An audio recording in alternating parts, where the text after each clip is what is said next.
D-Lo 404 Boxing. All right, y'all. So, as we all know, the Errol Spence Jr. versus Ugas fight is around the corner, April 16th. A little more than a month away.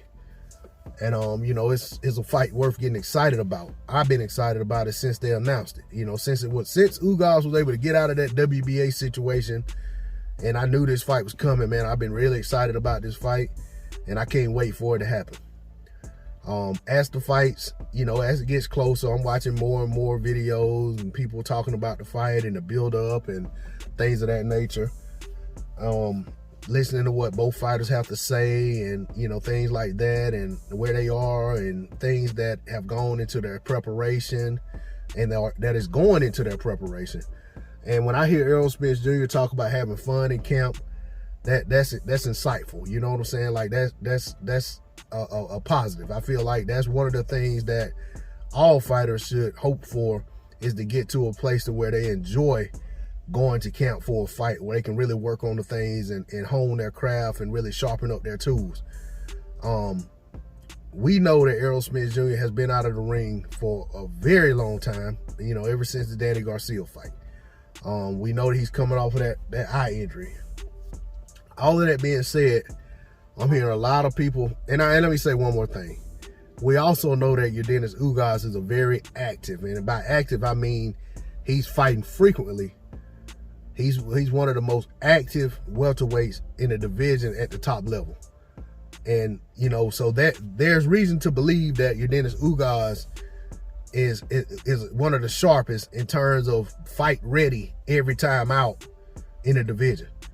And Errol Spence Jr. right now is fighting the least of the top guys due to, you know, injuries and things like that. So with all of that being said, we go into this situation. Errol saying all the right things, Ugas saying all the right things. Errol's looking good, Ugas looking good. The guys don't look like they got a long way to go to get on weight, you know, which is always a good thing. But, you know, the main takeaway that I got from a lot of things I'm hearing people say is that some of Spence's fans are saying things like, this is going to be the best Errol Spence we've seen in years because he doesn't have to do this, he doesn't have to do XYZ, he's already close to weight, he's allowed to just work on this, that, and the other. And there are some points to some of the things they're saying.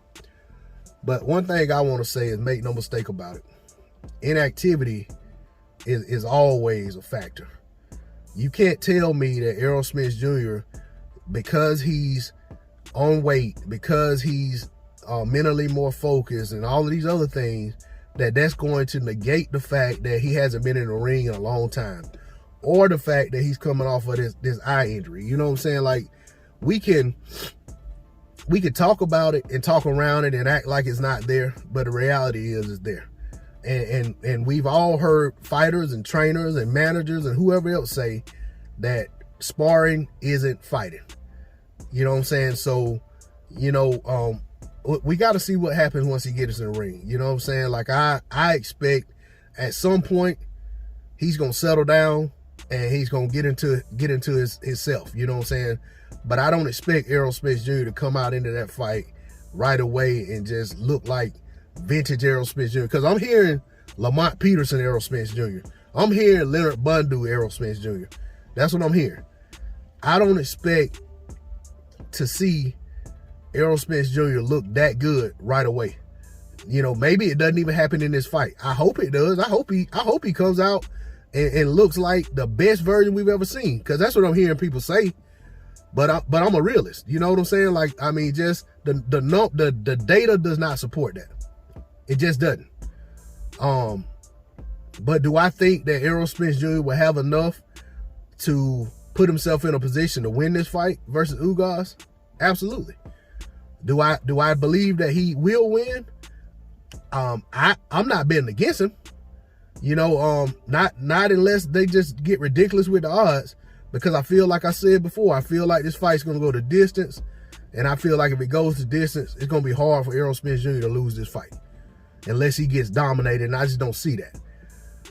But what I will say about all of that is that I think that fans have unrealistic expectations of fighters at times, you know, because regardless of how we feel about these fighters, we can't just ignore the facts. And the facts are that Errol Spence Jr. is coming off a long layoff. The facts are that Errol Spence Jr. has only had one fight back since a very bad accident that he sustained some serious injuries, and he hasn't had a fight since that fight because of another injury that took him out of a big fight that he had coming up. All of that stuff plays into it. That does not lend itself to Errol Spence Jr. coming into this fight looking like Terminator. You know what I'm saying? Just looking like he's going to just walk through anything and gets in the ring with him.